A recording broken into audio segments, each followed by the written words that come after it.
Sudah mulai tuh. Assalamualaikum warahmatullahi wabarakatuh. Kenalkan, nama Bapak itu Bapak Vito Madani Winata dari kampung sebelah, kampung 10 teknik audio video. Nah, nomor rumah Bapak itu nomor 32 ya. Bapak nomor 32. Kali ini Bapak mau nyeritain hikayat opo? Bentar, Bapak cari dulu bukunya. Bukan ini. Daftar utang saya ini. Nah, ini bukunya. Buku yang ada cerita teks hikayat Indra Bangsawan. Wes, gak usah basa kuyuk. Basa basi. Langsung.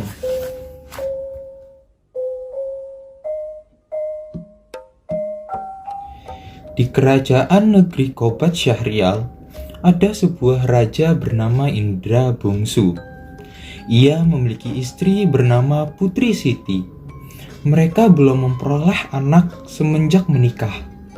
Suatu hari, raja menyuruh orang untuk membaca doa kunut dan bersedekah kepada fakir dan miskin.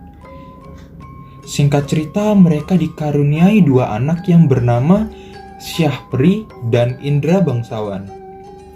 Bertahun-tahun berganti, Raja bimbang tak tahu siapa yang pantas untuk menjadi raja pengganti.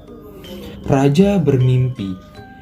Ia bertemu dengan pria. Pria itu berkata, "Barang siapa yang dapat mencari buluh perindu yang dipegangnya, ialah yang patut menjadi raja selanjutnya." Setelah mendengar itu, Syahpri dan Indra Bangsawan memutuskan berkelana untuk mencari buluh perindu yang dimaksud ayahnya. Di tengah perjalanan, hujan badai topan dan gelap gulita memisahkan mereka berdua. Syahpri beberapa lama berjalan sampai ia di suatu tempat yang terdapat mahligai. Terlihat gendang tergantung. Gendang itu dibuka dan dipukulnya.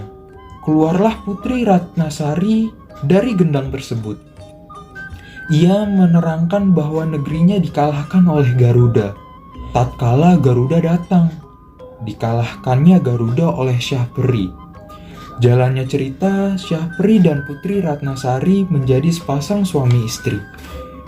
Di waktu itu Indra Bangsawan mencari saudaranya yang terpencar. Sampai ia ke sebuah gua. Bertemulah Indra dengan raksasa. Raksasa itu menjadi neneknya. Di negeri antah berantah ada seorang raja bernama Kabir.